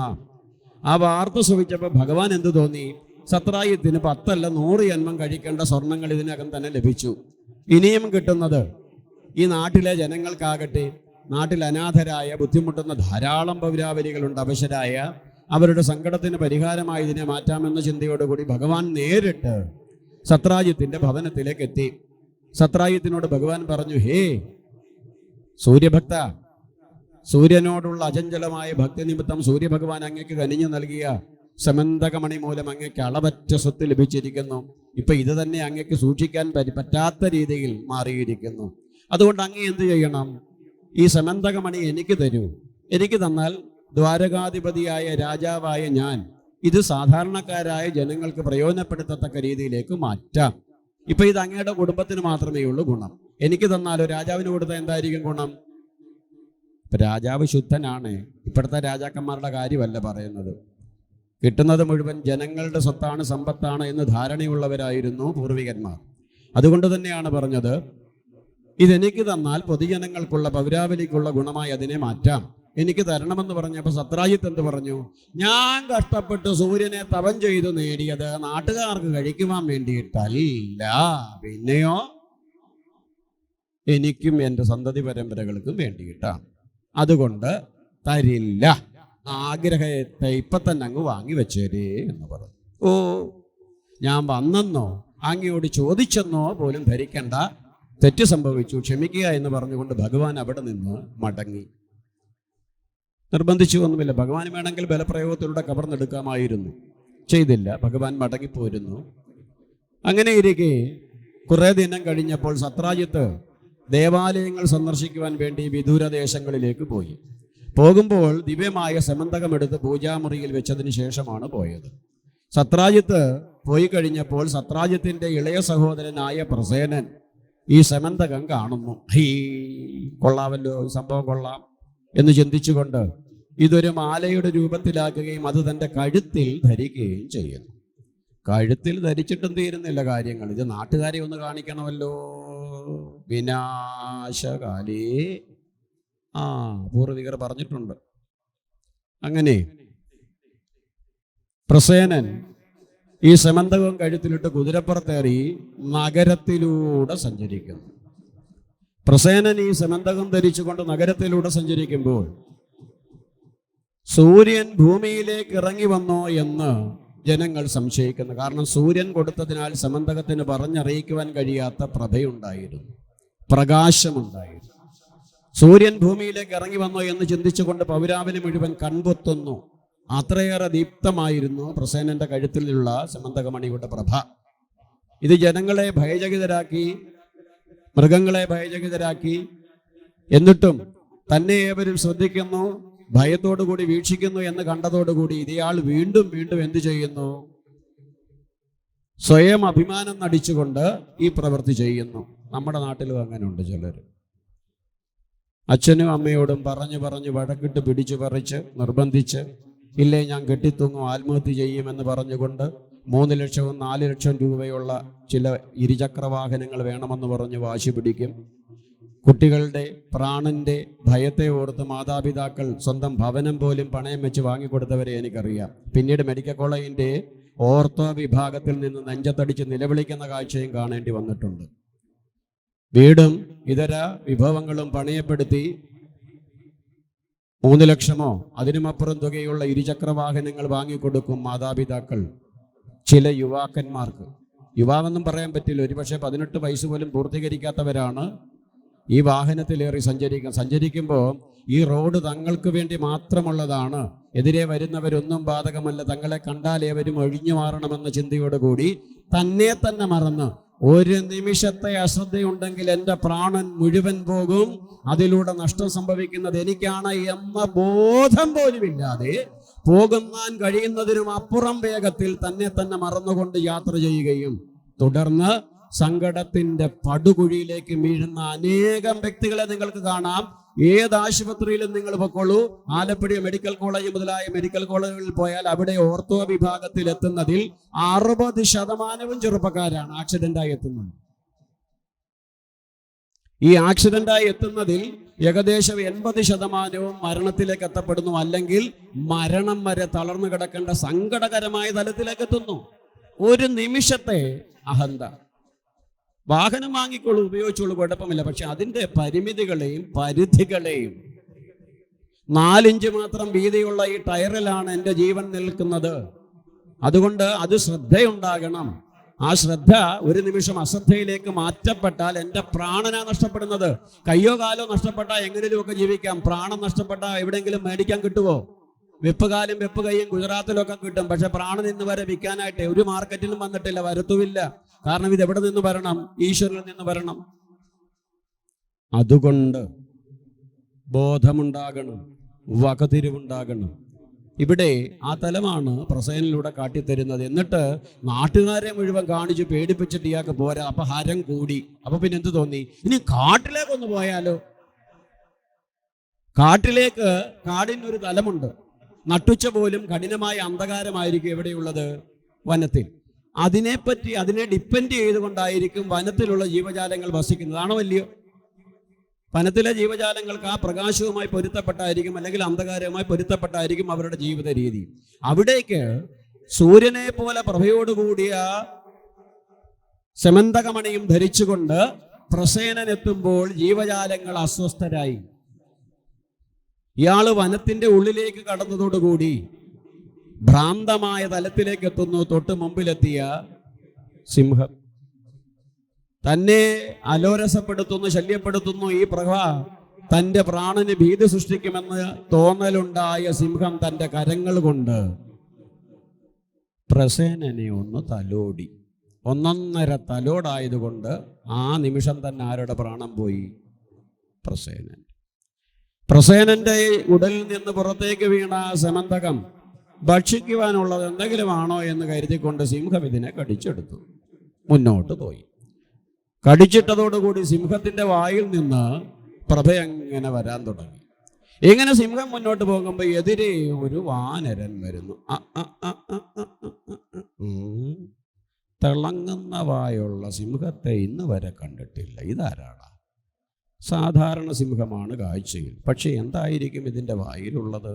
എന്തോ ദിവ്യമായ വിഭവമായിരിക്കും. താൻ പുറത്തേക്ക് ഇറങ്ങിയപ്പോൾ തൻ്റെ മകൻ പറഞ്ഞു, അച്ഛാ തിരികെ വരുമ്പോൾ എന്തെങ്കിലും ഒരു കളിപ്പാട്ടം കൊണ്ട് തരണേ എന്ന്. ഒരു പക്ഷേ ഇത് തൻ്റെ മകനെ സന്തോഷിപ്പിക്കാൻ പറ്റിയ കളിപ്പാട്ടമാകാം എന്ന് ചിന്തിച്ചുകൊണ്ട് ആ സിംഹത്തിൻ്റെ അരികിലേക്ക് എത്തുകയും തൻ്റെ ശക്തിയാൽ, താടനത്താൽ സിംഹത്തെ ഇല്ലായ്മ ചെയ്യുകയും ചെയ്യുന്നു. ഇത് യുക്തിക്ക് നിരക്കുന്ന കഥയാണോ നിങ്ങൾ കേട്ടോണ്ടിരിക്കുന്നത്? ആണോ അല്ലയോ? ആരെയാ കൊന്നത്? സിംഹത്തെ. ആരാ കൊന്നത്? ഒരു വാനരൻ. ഒരു വാനരൻ അങ്ങനെ ചെയ്യാൻ കഴിയുമോ? കഴിയുമോ ഇല്ലയോ? കഴിയും. എത്ര ശക്തിശാലിയെയും ആർക്കും പരാജയപ്പെടുത്താം. ശാരീരികമായിട്ടായിരിക്കരുത് അതിന് പരിശ്രമിക്കേണ്ടത്, മാനസികമായിട്ടായിരിക്കാം. ഏത് ലക്ഷ്യവും എനിക്ക് കരഗതമാക്കാം, ഇച്ഛാശക്തി ഉണ്ടെങ്കിൽ. എൻ്റെ കഴിവ് കേടിനെ പറ്റി ആവരുത് ഞാൻ നിരന്തരം ചിന്തിക്കേണ്ടത്. ഏതൊക്കെ രീതിയിൽ എനിക്ക് ഉയരാൻ കഴിയുമെന്നതായിരിക്കണം നമ്മുടെ ചിന്താതലം. തൊട്ടപ്പുറത്തെ വീട്ടിൽ എന്ത് നടക്കുന്നു എന്നതാവരുത് നമ്മുടെ ചിന്ത. മറിച്ച് നാട്ടുകാർക്ക് മുഴുവൻ മാതൃകയാകത്തക്ക രീതിയിൽ എൻ്റെ കുടുംബത്തെ ഉയർത്തും, കുറ്റമറ്റ രീതിയിൽ, കളങ്കമറ്റ രീതിയിൽ എൻ്റെ സന്തതികളെ പരിപാലിച്ച് സമൂഹത്തിന് സംഭാവന ചെയ്യും. അതിലൂടെ നാട്ടുകാരുടെ, മാലോകരുടെ മുഴുവൻ ആദരവ് ഞാൻ വാങ്ങും എന്നതായിരിക്കണം ഓരോരുത്തരുടെയും ചിന്ത. അപ്രകാരം ആ തലത്തിലേക്ക് നമ്മളെ എത്തിക്കുവാൻ വേണ്ടി പ്രയത്നിക്കുന്ന രൂപമായി, കഥാപാത്രമായി ഇവിടെ ജാംബവാൻ മാറുന്നു. ജാംബവാൻ സാധാരണക്കാരനായിരുന്നില്ല. ശ്രീകൃഷ്ണ ദർശനം ലഭിക്കട്ടെ എന്ന ശ്രീരാമദേവന്റെ അനുഗ്രഹം കിട്ടിയ ശ്രീരാമദാസനായിരുന്നു ആര്? ഈ ജാംബവാൻ. അതുകൊണ്ടാണ് ജാംബവാന് പറഞ്ഞറിയിക്കുവാൻ കഴിയാത്ത ശക്തി ഉണ്ടായിരുന്നതും സാധാരണ വാനരന്മാരിൽ നിന്ന് വ്യത്യസ്തനായിരുന്നു. രാമായണം പറയുന്നു, ഭൂമിക്ക് 21 പ്രാവശ്യം വലം വെച്ചവനാണ് ആര്? അയ്യോ, അങ്ങനെ ഒരു സംഭവം നടന്നു, ഞങ്ങൾ ആരും അറിഞ്ഞില്ലല്ലോ. അറിഞ്ഞു. സംശയമുള്ളവർ രാമായണം എടുത്തൊന്ന് നോക്കിക്കൊള്ളുക. ജാംബവാൻ തന്നെ പറയുന്നുണ്ട്, ആയ കാലത്ത് ഭൂമിക്ക് ഞാൻ 21 പ്രാവശ്യം ഹനുമാനെ വലം വെച്ചു. ഇപ്പൊ വയ്യാടൂ, വേണമെന്ന് വെച്ചാൽ ചെയ്യാം. പക്ഷെ നീയൊക്കെ ഇവിടെ ഉള്ളപ്പോൾ ഞാനെന്തിനാ പണി ചെയ്യാൻ പോകുന്നത്? എന്നെയൊക്കെ ശക്തിശാലിയായി നോക്കൂ. ശരിക്കും ജാംബവാൻ ഹനുമാന് കൊടുക്കുന്നത് എന്താണ്? ഭഗവത്ഗീതയുടെ തലം തന്നെയാണ്. അർജുനന് ഭഗവാൻ കൊടുക്കുന്ന ഉപദേശം തന്നെയാണ്. ശരിക്കും ജാംബവാന്റെ സാന്നിധ്യമില്ലെങ്കിൽ ഹനുമാൻ പോകുമായിരുന്നു, ലങ്കയിലേക്ക് പോവില്ല. അവിടെയാണ് ഉത്തമനായ ഒരു അഡ്വൈസറിന്റെ ഗുണം. ഒരു നല്ല ഉപദേഷ്ടാവിനെ ലഭിച്ചാൽ, ചില കോച്ചുകളെ കണ്ടിട്ടില്ലേ, ആ തൻ്റെ മുമ്പിലേക്ക് പഠിക്കാനെത്തുന്ന കായിക താരത്തിൻ്റെ, അല്ലെങ്കിൽ ചില ഗുരുക്കന്മാർ, ഡാൻസ്, പാട്ട്, ഇങ്ങനെ പഠിക്കാനെത്തുന്ന തൻ്റെ മുമ്പിലെത്തുന്ന ശിഷ്യന്റെ കഴിവിനെ അപ്പോൾ തന്നെ അവർക്ക് മനസ്സിലാക്കുവാൻ കഴിയും. ഗുരുക്കന്മാർക്ക് അവരെന്ത് ലക്ഷ്യം വെക്കും? ഇവന്റെ എല്ലാ കഴിവുകളും സമൂഹത്തിന്റെ മുമ്പിലേക്ക് എത്തിക്കണം. ഇവനിൽ പറഞ്ഞറിയിക്കാൻ കഴിയാത്ത കഴിവാണ് എത്തപ്പെട്ടിരിക്കുന്നത്, അതിനെ പരമാവധി ദീപ്തമാക്കണമെന്ന ചിന്തയോടുകൂടി ആ ഗുരുവരന്മാർ പെടാപ്പാടുപെടും. അങ്ങനെയുള്ള ഉത്തമന്മാരായ ഗുരുക്കന്മാരെ ലഭിക്കുന്ന ശിഷ്യന്മാർ സുകൃതികളായിരിക്കും. ഇന്ന് സമൂഹത്തിന്റെ ഉന്നതമായ സ്ഥാനത്തിരിക്കുന്ന പലരും ആ പദവികളെ കരഗതമാക്കുവാനുള്ള കാരണത്തിലൊന്ന് ഉത്തമന്മാരായ ഗുരുക്കന്മാരുടെ സാന്നിധ്യവും അനുഗ്രഹവുമായിരിക്കും. യാതൊരു സംശയവുമില്ല. അതുകൊണ്ട് അതാണ് രാമായണത്തിൽ ഹനുമാൻ ഉപദേശം കൊടുക്കുന്നതിലൂടെ ജാംബവാൻ കാണിക്കുന്നത്. അത്ര കേമനാണ്, ഉത്തമനാണ്, ഭഗവത് ഭക്തനാണ് ജാംബവാൻ. ജാംബവാൻ ഈ സിംഹത്തെ താടിക്കുന്നു. ജാംബവാന്റെ താടനമേറ്റതോടുകൂടി സിംഹം മറിഞ്ഞു വീഴുന്ന സിംഹത്തിൽ നിന്ന് സമന്തകമണിയെ കരകതമാക്കിയ ജാംബവാൻ തന്റെ ഗുഹയിലേക്കെത്തി തന്റെ പുത്രന് കളിക്കുവാൻ വേണ്ടി കൊടുക്കുന്നു. എവിടെ ഇരുന്നതായി സമന്തകമണി? സത്രായിത്തിന്റെ പൂജാമുറിയിൽ വെച്ച് ഇയാൾ പൂജിച്ചതാ. ഇപ്പൊ എന്താ അതിന്റെ അവസ്ഥ? വട്ട് തട്ടുന്ന പോലെ ആര് തട്ടിക്കളിക്കുക? കുട്ടിക്കൊരങ്ങൻ. ഈ അവസ്ഥ നമ്മൾക്കൊക്കെ ചിലപ്പോൾ ഉണ്ടാവാറുണ്ട്. അമ്മയുടെ 1,00,000 രൂപ അല്ലെങ്കിൽ അച്ഛൻ്റെ 1,00,000 രൂപ വിലയുള്ള ഐഫോണൊക്കെ എടുത്ത് കുട്ടി എന്ത് ചെയ്യുമ്പം തട്ടുകയും അങ്ങോട്ടൊരു ഏറ് കൊടുക്കുമ്പോൾ അയ്യോ, അപ്പോൾ എന്തോ ഓർത്താ മതി. നോക്കൂ, ഈ നമ്മുടെ ദൈനംദിനം നമ്മൾ എത്രയേറെ സാങ്കേതികമായി വളർന്നാലും നമ്മുടെ ജീവിതത്തിൽ എത്താൻ സാധ്യതയുള്ള എല്ലാ തലത്തെയും കൃത്യമായി, കാരണം കുട്ടിക്കറിയില്ല ഇതിൻ്റെ വില, ഇതിന് ഇത്രയേറെ വിലയുണ്ട് എന്ന ബോധ്യം കുട്ടിക്കില്ല. പാവം പിടിച്ച സത്രായിത്ത് അനേകം വർഷം സൂര്യനെ തപം ചെയ്ത് നേടിയതാണ് ഇതെന്ന കുട്ടിക്ക് ബോധ്യമുണ്ടോ? ഇല്ല. അതുകൊണ്ട് ഇത് നേടാനുള്ള എത്രയേറെ എഫർട്ട് എടുത്തു സത്രായിത്ത് എന്ന ബോധമില്ലാത്തതിനെ ഞാൻ നിസ്സാരമായി കാണുന്നു, തനിക്കുള്ള കളിപ്പാട്ടമായി കാണുന്നു. ആര്? ജാംബവാന്റെ പുത്രൻ. അങ്ങനെ കുട്ടി ഇതിനായിട്ട് തട്ടിക്കളിക്കുന്നു. ക്ഷേത്ര ദർശനത്തിന് പോയ സത്രായിത്ത് മടങ്ങി വന്നപ്പോൾ തൻ്റെ സഹോദരനുമില്ല, ക്ഷമിക്കാം, എന്തില്ല സമന്ധകം. വേറെ ആരും ഇവിടെ വന്ന് ഇതെടുത്തോണ്ട് പോവാൻ വഴിയില്ല. നാട്ടുകാരോടൊക്കെ അന്വേഷിച്ചു. ചിലർ പറഞ്ഞു അങ്ങയുടെ അനിയൻ ഇത് കഴുത്തിലിട്ടുകൊണ്ട് ഇതിലെയൊക്കെ പോയായിരുന്നു, പോയി എവിടം വരെ പോയി, ഇന്നിടം വരെയൊക്കെ പോയി എന്ന വിവരം അറിയുന്നു. അങ്ങനാണെങ്കിൽ ഞാനില്ലാത്ത സമയം നോക്കി എൻ്റെ അനുജൻ ഇത് കഴുത്തിൽ ധരിച്ചുകൊണ്ട് പുറത്തിറങ്ങിയപ്പോൾ ആ കള്ളകൃഷ്ണൻ എൻ്റെ അനുജനെ ഇല്ലായ്മ ചെയ്തു കവർന്നെടുത്തതായിരിക്കും. ഈ പ്രവൃത്തി ചെയ്യുവാൻ ഇവിടെ ഒരുത്തനേ ഉള്ളൂ. ജാത്യാഗുണം ഗുണം തീർത്താ തീരില്ല. ആ പറഞ്ഞത് കളവല്ലേ? കൃഷ്ണൻ ആരുടെയെങ്കിലും എന്തെങ്കിലും കവർന്നെടുത്തിട്ടുണ്ടോ? ഭഗവാൻ ഒന്നും കവർന്നെടുത്തില്ല. കവർന്നെടുത്തു ഒന്ന് മാത്രം, മനസ്സ്. ഭഗവാനിൽ നിന്ന് ഒളിപ്പിക്കണമെന്ന് ചിന്തിച്ചവരെ മുഴുവൻ ഭഗവാൻ കബളിപ്പിച്ചു. കവർന്നെടുത്തൊന്നുമില്ല. എന്ന് മാത്രമല്ല, അവർ ചെയ്ത തെറ്റിനെ ഭഗവാൻ അവരെ ബോധ്യപ്പെടുത്തി. ഹൃദയത്തിൻ്റെ ഇടുങ്ങിയ ചിന്താഗതിയിൽ നിന്ന് വിശാലതയിലേക്ക് ഭഗവാൻ അവരെ എത്തിക്കുകയാണ് ചെയ്യുന്നത്. അതുകൊണ്ട് ഭഗവാൻ കള്ളനല്ല. പക്ഷേ അല്പബുദ്ധികളായ നമ്മെപ്പോലെയുള്ള പലരും അപ്രകാരം ധരിക്കുന്നു. ആരുടെയും 1 മണി സ്വർണമോ വിലപിടിപ്പുള്ള ഒരു വിഭവമോ ഭൗതികമായ ഒരു വിഭവവും ആര് കവർന്നില്ല? ഭഗവാൻ. കവർന്നത് മനസ്സ് മാത്രം. അത് സമർപ്പണത്തോടുകൂടി കൊടുത്തത് കൊണ്ട് ഭഗവാൻ അത് സ്വീകരിച്ചു എന്നത് മാത്രം. ആ ഭഗവാനിൽ കുറ്റം ആരോപിക്കുന്നു ആര്? സത്രാജിത്ത്. തൻ്റെ കണ്ണിൽ കണ്ടവരോടെല്ലാം സത്രാജിത്ത് പറയുന്നു, രാജാവായിട്ടിരിക്കുക, ഇവൻ പണ്ടേ കള്ളനാ, എൻ്റെ സഹോദരനെ വധിച്ച് അവൻ്റെ കഴുത്തിലെ സമന്തകം അപഹരിച്ചു. ഇവൻ എൻ്റെ വീട്ടിൽ വന്ന് പണ്ട് ചോദിച്ചു, ഞാൻ പറഞ്ഞു തരത്തില്ലെന്ന്. ഞാൻ തരത്തില്ല എന്ന് പറഞ്ഞപ്പം നിശബ്ദനായി അവൻ പോയി. ഈ മഹാപാപം ചെയ്യുവാൻ വേണ്ടിയിട്ടാണ് അവൻ നിൽക്കുന്നതെന്ന് സ്വപ്നത്തിൽ പോലും ഞാൻ ചിന്തിച്ചിട്ടില്ല. ഇവനായിരിക്കും ഇത് കവർന്നെടുത്തത്, എൻ്റെ സഹോദരൻ്റെ പ്രാണന് ഭീഷണി സൃഷ്ടിച്ചത് എന്ന് സത്രാജിത്ത് പറയുമ്പോൾ മറ്റൊരുത്തനെ പറ്റിയുള്ള അപവാദങ്ങൾ വളരെ വേഗത്തിൽ പടരും. ഒരുത്തൻ്റെ നല്ല കാര്യം പറഞ്ഞാൽ അത്ര വേഗത്തിലൊന്നും നമ്മുടെ നാട്ടിൽ ചിലർ പറയത്തില്ലേ, അറിഞ്ഞോ?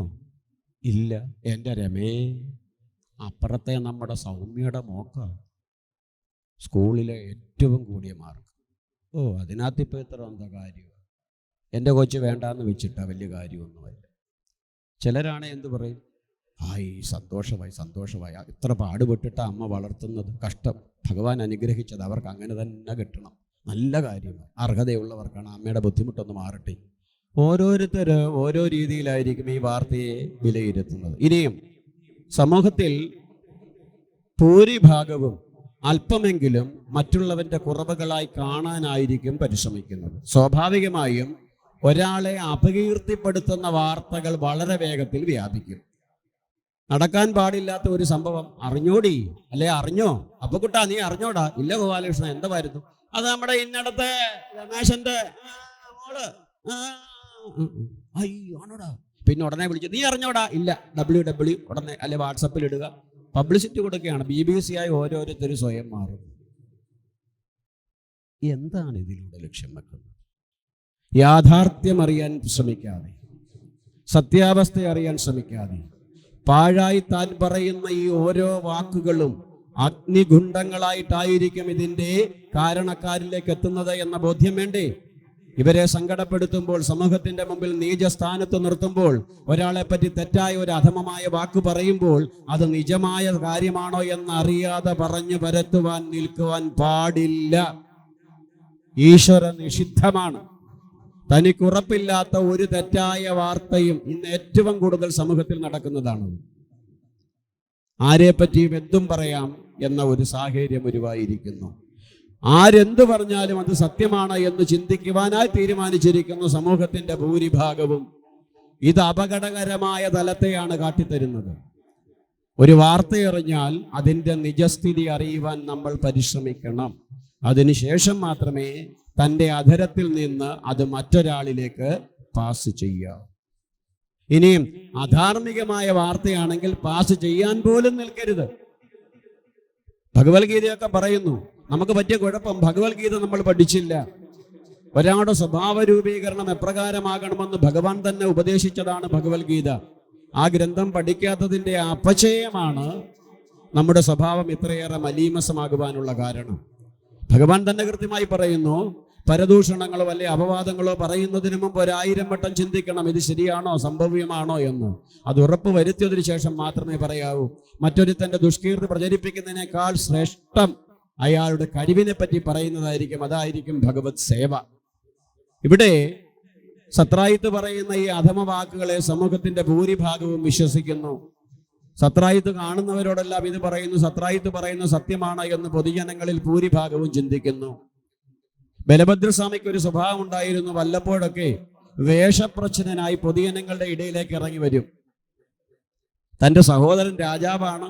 ഇപ്പൊ രാജാവിന്റെ ഭാഗത്തു നിന്ന് എന്തെങ്കിലും തെറ്റുകളോ കുറ്റങ്ങളോ ഉണ്ടോ, ഭരണപരമായ എന്തെങ്കിലും കുറവുകളുണ്ടോ, അത് ജനങ്ങളുടെ ഭാഗത്തു നിന്ന് നേരിട്ടറിയണമെന്ന ചിന്തയുണ്ടായിരുന്ന ബലഭദ്രസ്വാമി വേഷപ്രച്ഛന്നനായി പൊതുജനങ്ങളുടെ ഇടയിലേക്ക് വല്ലപ്പോഴൊക്കെ എത്താറുണ്ടായിരുന്നു.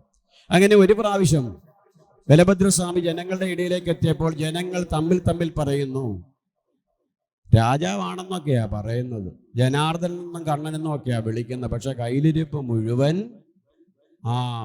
ആ പാവം പിടിച്ച് സത്രായിത്ത് കാട്ടില്ല മേളിലും കടന്ന് സൂര്യനെ തപം ചെയ്ത് നേടിയ സമന്തകം എനിക്ക് വേണമെന്നും പറഞ്ഞ് അവിടെ ചെന്നു. സത്രായിത്ത് കൊടുത്തില്ല. കൊടുക്കാതെ വന്നപ്പോൾ സത്രായിത്ത് ക്ഷേത്ര ദർശനത്തിനും അല്ലെങ്കിൽ വിദൂരദേശങ്ങളിലേക്ക് പോയ സമയം നോക്കി സത്രായിത്തിന്റെ അനിയനി ധരിച്ചുകൊണ്ട് പുറത്തേക്ക് എത്തിയപ്പോൾ അവനെ ഇല്ലായ്മ ചെയ്ത് കവർന്നെടുത്തിരിക്കുന്നു. ഈ വാർത്തകൾ ജനങ്ങൾ പറയുന്ന ആ വാർത്ത ബലഭദ്രസ്വാമിയുടെ കർണപുടങ്ങളിലും എത്തി. തൻ്റെ സഹോദരനെ പറ്റിയാണ്, ധർമ്മത്തിൻ്റെ മൂർത്തിമദ്ഭാവമായ കണ്ണനുണ്ണിയെ പറ്റിയാണ് ഇത് പറയുന്നത് എന്ന് ശ്രമിച്ചതോടുകൂടി ജനങ്ങളിൽ നിന്ന് ഈ തെറ്റായ ധാരണയെ മാറ്റണം എന്ന ചിന്തയ്ക്കുടമയായി തീരുന്നു ബലഭദ്രസ്വാമി. ബലഭദ്രസ്വാമി കണ്ണൻ്റെ അരികിലേക്ക് എത്തുന്നു. കണ്ണൻ തന്നെ മറന്നുകൊണ്ടൊന്നും ചെയ്യില്ല എന്ന് ബലഭദ്രൻ അറിയാം. നാട്ടുകാരിത് പറഞ്ഞാലും കൃഷ്ണനെ പറ്റി ഏറ്റവും ബോധ്യമുള്ളവനായിരുന്നു ആര്? ബലഭദ്രൻ. അതുകൊണ്ട് തന്നെ ബലഭദ്രസ്വാമി കണ്ണൻ്റെ അരികിലേക്ക് എത്തി. കണ്ണാ, നീ അറിഞ്ഞോ? എന്തേ ഏട്ടാ? നിന്നെപ്പറ്റി ജനങ്ങൾ അപവാദം പറയുന്നു. എന്തേ? നീ ആ സത്രായിത്തിന്റെ സഹോദരനെ ഇല്ലായ്മ ചെയ്തു എന്നോ, അയാളുടെ കഴുത്തിലുണ്ടായിരുന്ന സമന്തകമണി കവർന്നെടുത്തു എന്നൊക്കെ പറയുന്നു. എന്താണ് സത്യം? നിനക്കതിൽ പങ്കുണ്ടോ എന്ന് ചോദിക്കുമ്പോൾ ഭഗവാൻ തന്റെ ജ്യേഷ്ഠനോട് ചോദിക്കുന്നു, ജ്യേഷ്ഠ, സത്രായിത്തിന്റെ അടുക്കൽ പോയി സമന്തകം ചോദിക്കണമെന്ന് തീരുമാനിക്കുന്നതിന് മുമ്പേ ഞാൻ അങ്ങയോട് ചോദിച്ചിട്ട് പോലും പോയത് അവിടം വരെ. അങ്ങയോട് ചോദിക്കാതെ ഈ അനിയൻ ഒന്നും ചെയ്തിട്ടുണ്ടോ നാളിതുവരെ ഇല്ല. എങ്കിലും ഞാൻ ചോദിച്ചുറപ്പ് വരുത്തി എന്ന് മാത്രമേ ഉള്ളൂ. നീ അത് ചെയ്യില്ല എന്ന് എനിക്ക് ഉറപ്പുണ്ട്. പക്ഷേ ജനങ്ങളിൽ ചിലരെങ്കിലും ധരിക്കുന്നു നീ കളവ് ചെയ്തു എന്ന്. ചെയ്യുവാൻ പാടില്ലാത്ത പ്രവൃത്തി ചെയ്തു എന്ന് ജനങ്ങളിൽ ചിലരെങ്കിലും വിശ്വസിച്ചിരിക്കുന്നു. അവരുടെ ആ വിശ്വാസത്തെ മാറ്റി, തെറ്റായ ധാരണയെ മാറ്റി നേരായ തലത്തിലേക്ക് എത്തിക്കേണ്ടതും സത്യാവസ്ഥയെ ബോധ്യപ്പെടുത്തേണ്ടതും നിന്റെ ധർമ്മമാണ്. അതുകൊണ്ട് എൻ്റെ ഉണ്ണിയെ അതിനുള്ള ക്രമീകരണങ്ങൾ നീ ചെയ്യണം, ഉടനെ തന്നെ ചെയ്യണം. കാരണം ആരോപണരഹിതനായിരിക്കണം ആര്? ഭരണാധിപൻ. എന്താ പറഞ്ഞത്? ആരെപ്പറ്റി ആരോപണം വന്നാലും ആരെപ്പറ്റി ഉണ്ടാകരുത്? ഭരണാധിപന്മാരെ പറ്റി. അപ്പോൾ ഒരു ഭരണാധിപൻ ഉണ്ടാകേണ്ട മിനിമം ക്വാളിറ്റിയാണ് ഏത്? ആരോപണം ഒരിക്കൽ പോലും നേരിടാത്തവനാകണം. ചിന്തിച്ചോളുക. ഇവിടെ ഭഗവാൻ ആ ബോധ്യം, ഭഗവാനോട് ആ അറിവ് പകർന്നു കൊടുക്കുന്ന ബലഭദ്രസ്വാമി അത് പറഞ്ഞതോടുകൂടി ജനങ്ങളിൽ തന്നെ പറ്റിയുള്ള തെറ്റിദ്ധാരണ തീർക്കണമെന്ന് ഭഗവാന് ചിന്തയുണ്ടാകുന്നു. ഭഗവാൻ വിവരം അന്വേഷിക്കുവാൻ വേണ്ടി തൻ്റെ കൊട്ടാരത്തിൽ നിന്ന് പുറപ്പെടുന്നു. ഭഗവാൻ കൊട്ടാരത്തിൽ നിന്ന് പുറപ്പെടാൻ നേരത്ത് ഓടിയെത്തി ആര്? ഭർത്താവ് എന്തെങ്കിലും ജോലി ചെയ്യാൻ പോകുമ്പോൾ ആര് വരും? അങ്ങനെയൊക്കെ ആയിരുന്നു പണ്ട് വിധി. എത്തി, ശ്രദ്ധിച്ചു പോണേ. ഇപ്പോഴും അങ്ങനെയൊക്കെ അല്ലയോ ചേട്ടാ? റോഡിൽ കൂടെ പോകുമ്പോൾ സൂക്ഷിച്ചു പോണേ എന്നൊക്കെ പറയും. മക്കളാണെങ്കിൽ മക്കളോട് പറയും. അത് ധർമ്മമാണ്, ആ പദവിയുടെ മര്യാദയാണ്. അങ്ങനെ രുക്മിണി ദേവി തൻ്റെ പതിയായ കൃഷ്ണനോട് പറഞ്ഞു, കൃഷ്ണ ശ്രദ്ധിച്ചൊക്കെ പോണേ, ശ്രദ്ധിക്കണേ. പിന്നെ ഞാൻ ധൈര്യമായി പോയി വരാം, എൻ്റെ രുക്കു നീ അവിടെ ഇരിക്കേ, ഇപ്പോൾ തന്നെ മടങ്ങി വരാമെന്ന് പറഞ്ഞുകൊണ്ട് ഭഗവാൻ സത്യാവസ്ഥ അറിയാൻ വേണ്ടി സ്വഭവനത്തിൽ നിന്ന് പുറപ്പെട്ടു. ഭഗവാൻ പുറത്തു വന്ന് തൻ്റെ ശ്രദ്ധയിൽപ്പെട്ട വ്യക്തിത്വങ്ങളോട് ചോദിച്ചപ്പോൾ അവർ പറഞ്ഞു, സത്രായത്തിൻ്റെ സഹോദരൻ തൻ്റെ കഴുത്തിൽ സമന്തകം ധരിച്ചുകൊണ്ട് ഈ ഗ്രാമവീഥികളിലൂടെയെല്ലാം രാജവീഥികളിലൂടെയെല്ലാം വന്നിരുന്നു. പിന്നീട് വനത്തിലേക്ക് കടന്നു. തുടർന്ന് ഭഗവാൻ വനത്തിലേക്ക് എത്തുന്നു. അവിടെ നിന്ന് വനത്തിൻ്റെ അന്തർഭാഗത്തിലേക്ക് ഭഗവാൻ കടക്കുമ്പോൾ കുറെ കടന്നു കഴിഞ്ഞപ്പോൾ ഭഗവാന് കാണുവാൻ കഴിഞ്ഞു പ്രസേനൻ്റെ ശവശരീരം ശ്രദ്ധിച്ചപ്പോൾ ഭഗവാന് മനസ്സിലായി ഒരു സിംഹത്തിൻ്റെ താടനത്താലായിരിക്കും ആര് മരിച്ചത്? പ്രസേനൻ. അങ്ങനെയെങ്കിൽ പ്രസേനൽ നിന്ന് സമന്തകം സിംഹം കവർന്നിട്ടുണ്ടാകാം. അതുകൊണ്ട് അതും കണ്ടെത്തണമെന്ന് ചിന്തയോടുകൂടി ഭഗവാൻ വീണ്ടും മുന്നോട്ട് പോയി കുറെ കഴിഞ്ഞപ്പോൾ ഭഗവാന് ദർശിക്കുവാൻ കഴിഞ്ഞു സിംഹത്തിൻ്റെ ജഡം. ആ സിംഹത്തിൻ്റെ ദേഹം പരിശോധിച്ചപ്പോൾ ഭഗവാന് ബോധ്യം വരുന്നു, ഒരു വാനരൻ്റെ ഹസ്തതാടനത്താലാണ് സിംഹം യമപുരിയിലേക്ക് എത്തപ്പെട്ടത്. അപ്പോഴും സമന്തകം അവിടെ ഇല്ല. അപ്പോൾ സിംഹത്തെ വധിച്ചതിന് ശേഷം അതിൻ്റെ ഉള്ളിലുണ്ടായിരുന്ന സമന്തകത്തെ വാനരൻ കവർന്നതാകാം. അങ്ങനെയാണെങ്കിൽ ഈ വാനരൻ എവിടെയാണ് കഴിയുന്നത് എന്ന് അന്വേഷിച്ച് കണ്ടെത്തണമെന്ന് ചിന്തിച്ചുകൊണ്ട് വനത്തിൻ്റെ അന്തർഭാഗത്തിലേക്ക് ഭഗവാൻ എത്തുന്നു. കടന്നു കുറേയേറെ ദൂരം കഴിഞ്ഞപ്പോൾ ഒരു ഗുഹയിൽ നിന്ന് ദീപ്തമായ പ്രകാശമുയരുന്ന കാഴ്ച ഭഗവാൻ കണ്ടു. നട്ടുച്ച നേരത്ത് പോലും ഭീകരമായ ഇരുട്ടുള്ള വനാന്തരങ്ങളിൽ എപ്രകാരമാണ് ഇത്രയ്ക്ക് ദീപ്തമായ പ്രകാശം വന്നത്? ഒരുപക്ഷെ സമന്തകത്തിൻ്റെ പ്രഭയാണോ? അത് ഉറപ്പുവരുത്താമെന്ന് ചിന്തിച്ചുകൊണ്ട് ഭഗവാൻ ഗുഹാദ്വാരത്തിൻ്റെ അരികിലേക്ക് എത്തുമ്പോൾ ഭഗവാൻ പോലും അത്ഭുതപ്പെടുന്നു. കഷ്ടപ്പെട്ട് ബുദ്ധിമുട്ടി സത്രായത്ത് തപം ചെയ്ത് നേടിയ സമന്തകമണി ഇട്ടുകൊണ്ട് ഫുട്ബോൾ തട്ടുന്നത് പോലെ ടിഷ്യൂ ടിഷ്യൂ ടിഷ്യൂ എന്ന് തട്ടിക്കളിക്കുന്നു ആര്? ജാംബവാന്റെ പുത്രൻ. ഭഗവാൻ ഓടിയെത്തി അതെടുത്തു. കാരണം എന്താ എടുക്കാൻ കാരണം? ഇതെന്താണ്? ഇതിൻ്റെ വാല്യൂ എന്താണ്? ഇത് എത്ര ബുദ്ധിമുട്ടിയാണ് സത്രായത്ത് നേടിയത് എന്ന് ആർക്കറിയാം? ഭഗവാൻ അറിയാം. സൂര്യഭഗവാൻ അനുഗ്രഹിച്ചു കൊടുത്തതാ. അത് ഇപ്രകാരം വട്ടുതൊട്ട കണക്കെ തട്ടുന്നതല്ല, അതുകൊണ്ട് പാടില്ല എന്ന് ബോധ്യം വരുന്ന ഭഗവാൻ അത് എടുത്തു. കുട്ടികൾ കളിച്ചുകൊണ്ടിരിക്കുന്ന കളിപ്പാട്ടം മുതിർന്നവരെടുത്താൽ കുട്ടികൾ എന്ത് ചെയ്യും? ദൈവാധീനം. ഇവിടെയുള്ള ഒരൊറ്റ കുട്ടി പോലും ഇന്ന് വരെ കരഞ്ഞിട്ടില്ലെന്ന് തോന്നുന്നു. ഭഗവാനെ അങ്ങനെ തന്നെ ഇരിക്കട്ടെ, ആരും ആരുടെയും ഒന്നും കവർന്നെടുക്കാതിരിക്കട്ടെ. എന്ത് ചെയ്യും? കുട്ടികൾ പ്രതികരിക്കും. കുട്ടികൾ എങ്ങനെ ആയിരിക്കും പ്രതികരിക്കുന്നത്? പരമാവധി ശക്തിയെടുത്ത് ഒരൊറ്റ നിലവിളിയായിരിക്കും, സർവശക്തിയെടുത്ത്. ഇവിടെയും തൻ്റെ കളിച്ചുകൊണ്ടിരുന്ന കളിപ്പാട്ടമായ സമന്തകമണി കൃഷ്ണനെടുത്തതോടുകൂടി ജാംബവാന്റെ പുത്രൻ തൻ്റെ സർവശക്തിയും എടുത്ത് കരയുവാൻ തുടങ്ങി. തൻ്റെ കുട്ടി അകാരണമായി കരയുന്ന കരച്ചിൽ കേട്ട് ഗുഹയുടെ അകത്തു നിന്ന് പുറത്തേക്കെത്തുന്നു ഘടാഘടിയനായ ജാംബവാൻ. എത്തി നോക്കുമ്പോൾ ആ സിംഹത്തിനെ കൊന്ന് താൻ നേടിയ സമന്തകമണി ഇപ്പൊ ആരുടെ കയ്യിലിരിക്കുന്നു? കാർമേഘത്തിൻ്റെ നിറമുണ്ട്, അരയിലൊരോടക്കുഴലും ഒക്കെ ഉണ്ട്, ശിരസിലൊരു പീലിയൊക്കെ ഉണ്ട്. ഞാൻ കഷ്ടപ്പെട്ട് സിംഹത്തെ കൊന്ന് നേടിയത് ഇവൻ കയ്യിലെടുത്ത് വെക്കാൻ എന്താ കാരണം? എൻ്റെ കൊച്ചൻ്റെ കയ്യിലിരുന്ന കളിപ്പാട്ടവ. അച്ഛനെ കണ്ടതോടുകൂടി കുട്ടി വീണ്ടും ഒച്ചത്തിൽ കരയാൻ തുടങ്ങി. കുട്ടിയുടെ കരച്ചിൽ കണ്ടപ്പോ ഇനി അവനെ കരയുവാൻ അനുവദിക്കരുത് എന്ന ബോധ്യം വരുന്ന ജാമ്പവാൻ ഭഗവാന്റെ അരികിലേക്ക് പാഞ്ഞെടുക്കുന്നു. ഒരൊറ്റ അടി.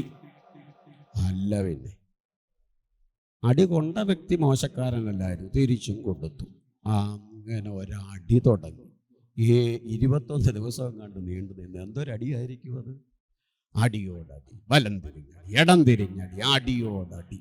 ഇത്രയേറെ അടി നടന്നിട്ടും തൻ്റെ എതിർഭാഗത്ത് നിൽക്കുന്ന കാർമേഘ വർണ്ണന് ഭാവത്തിലോ ആരോഗ്യത്തിലോ ശക്തിയിലോ യാതൊരു ശോഷണവും സംഭവിക്കുന്നില്ല. എന്നാൽ തനിക്ക് ചില ക്ഷീണം തോന്നുന്നു എന്ന ഒരു തോന്നൽ ആരിലുണ്ടായി? ജാമ്പവാൻ. നോക്കിക്കേ, സാക്ഷികളായിട്ട് ഒരുപാട് പേർ. ഇതാണ് സത്സംഗം. ഇങ്ങനെ കൃത്യമായിട്ട് പറയണം. അപ്പം നമ്മുടെ മനസ്സെല്ലാം ഒരേ രീതിയിൽ അങ്ങ് പൊക്കോളൂ. ജാമ്പവാൻ, നമസ്കാരം. ജാമ്പവാൻ ചിന്തിക്കുന്നു, ശ്രീരാമചന്ദ്രൻ അയോധ്യയിൽ അഭിഷിക്തനായി നടക്കുന്ന സമയത്ത് എന്നെ അരികിലേക്ക് വിളിച്ചിട്ട് എനിക്കൊരു വരം തന്നു. ഈ വിശ്വപ്രകൃതിയിൽ ആർക്കും പരാജയപ്പെടുത്തുവാൻ കഴിയാത്ത ശക്തിയായി നീ മാറും.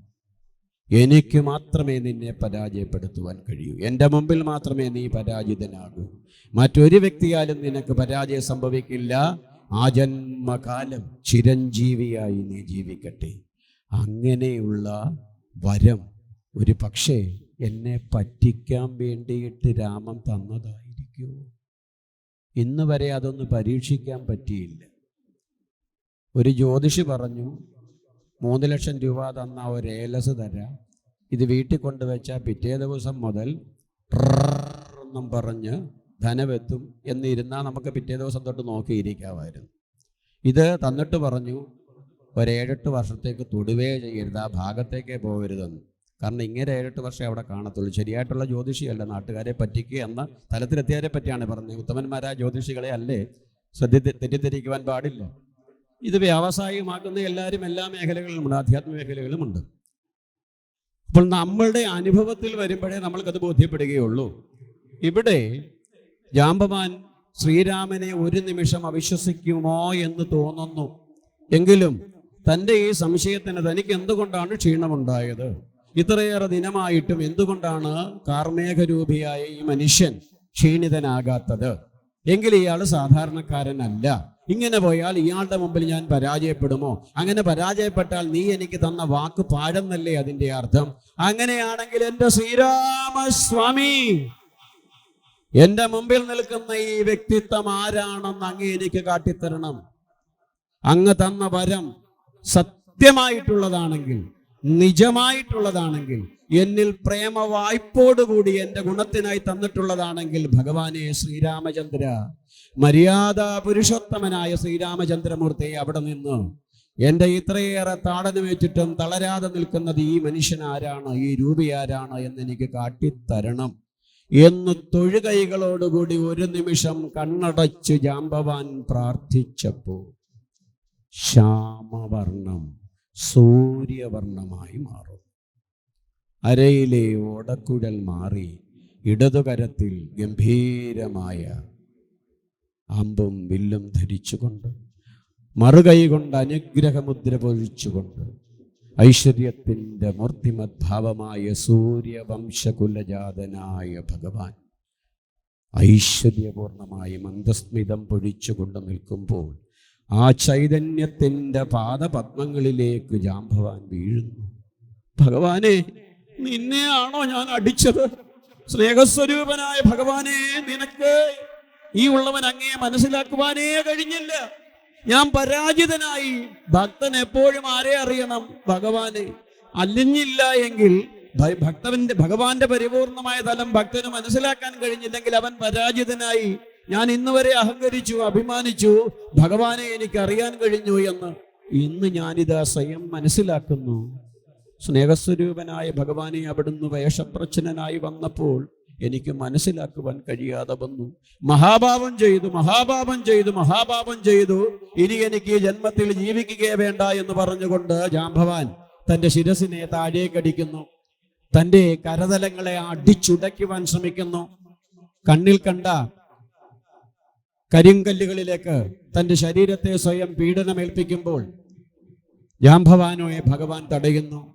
കാർമുകിൽ വർണ്ണനായ കണ്ണനുണ്ണി ഓടിയെത്തി കണ്ണനോട് പറയുന്നു, കൃഷ്ണ, ജാംബവാനെ, പാടില്ല.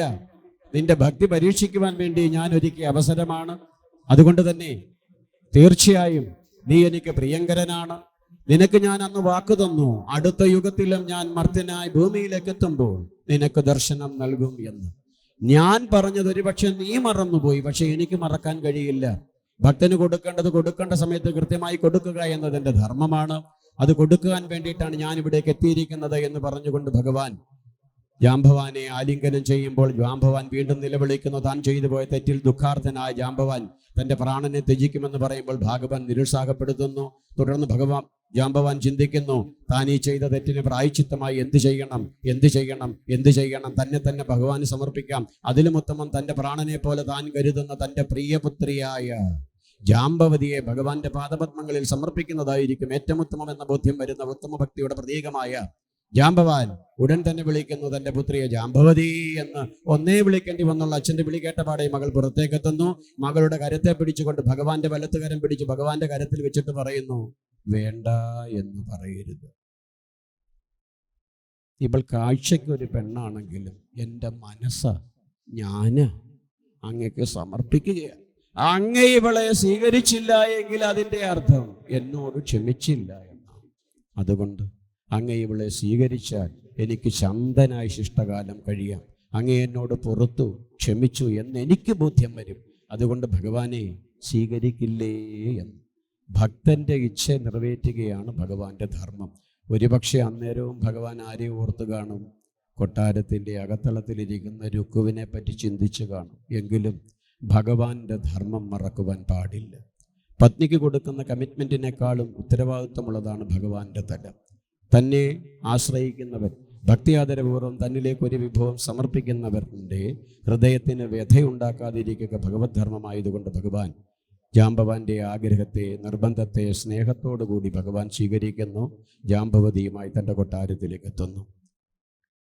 കഥയുടെ തുടർഭാഗങ്ങൾ വളരെ ശ്രേയസ്കരമാണ്. ജീവിതത്തിലേക്ക് ഓരോ ഐശ്വര്യങ്ങളും നമ്മൾ കാലേക്കൂട്ടി പ്രതീക്ഷിച്ചിട്ടില്ല എങ്കിലും നമ്മളേക്ക് അർഹതപ്പെട്ട എല്ലാ ഐശ്വര്യങ്ങളും കൃത്യമായി എത്തുമെന്നതാണ് ഭഗവന്റെ ഈ കഥയിലൂടെ ഭാഗവതം നമ്മെ പഠിപ്പിക്കുന്നത്. യോഗ്യതയുള്ളവന് നേടേണ്ടതെല്ലാം നേടുവാൻ കഴിയും. അർഹതയുള്ളവൻ ഒന്നുപോലും ഇല്ലാതാവുകയില്ല, എത്താതിരിക്കുകയില്ല. പരിശ്രമിക്കുക മാത്രമാണ് വേണ്ടത്. തന്നെപ്പറ്റി കളവ് ആരോപിച്ചപ്പോൾ നാട്ടുകാരെന്തും പറയട്ടെ, താൻ രാജാവായി ഇരിക്കുകയാണ് എന്നല്ല ഭഗവാൻ പറഞ്ഞത്. സത്യാവസ്ഥ ജനങ്ങളെ ബോധിപ്പിക്കണമെന്ന ഭഗവാന്റെ ഇച്ഛാശക്തിയുടെ പ്രതിഫലമായിരുന്നു, അതിന് കിട്ടിയ അനുഗ്രഹമായിരുന്നു, അല്ലെങ്കിൽ അതിൻ്റെ ഉപകാരമായിരുന്നു ജാംബവതി. അങ്ങനെ ജാംബവതിയെയും കൊണ്ട് ഭഗവാൻ കൊട്ടാരത്തിലേക്ക് വരുന്നു. ഐശ്വര്യകരമായി ജീവിക്കുന്നു. തുടർന്ന് ഭഗവാന് ഇതര 6 കന്യകമാരെ കൂടി അദ്ദേഹത്തിന്റെ ജീവിതത്തിലേക്ക് എത്തിക്കുന്നു. ഇവരും അവരുടെ നിർബന്ധ ഭക്തിപൂർവ്വം ഭഗവാനിലേക്ക് എത്തപ്പെട്ടവരാണ്. അങ്ങനെ അഷ്ടലക്ഷ്മികളോടൊപ്പം ഭഗവാൻ ശിഷ്ടജീവിതം നയിച്ചു. ഓരോ പത്നിമാരിലും 10 സന്തതികളോടുകൂടി 80 സന്തതികൾക്ക് പിതാവായും അനേകം സന്തതികൾക്ക് പിതാമഹനായും ഭഗവാൻ വർത്തിച്ചു. ഭഗവാന്റെ മരണം വരെ തൻ്റെ ധർമ്മപത്നിമാരെയും തൻ്റെ മാതാവിനെയും പിതാവിനെയും കണ്ണിലെ കൃഷ്ണമണി പോലെ ഭഗവാൻ പരിപാലിച്ചു. ആ തലത്തിലേക്ക് നമ്മൾക്കും എത്താൻ കഴിയട്ടെ. ഭഗവാന് തുല്യം നമ്മൾക്കും ഉയരാൻ കഴിയട്ടെ.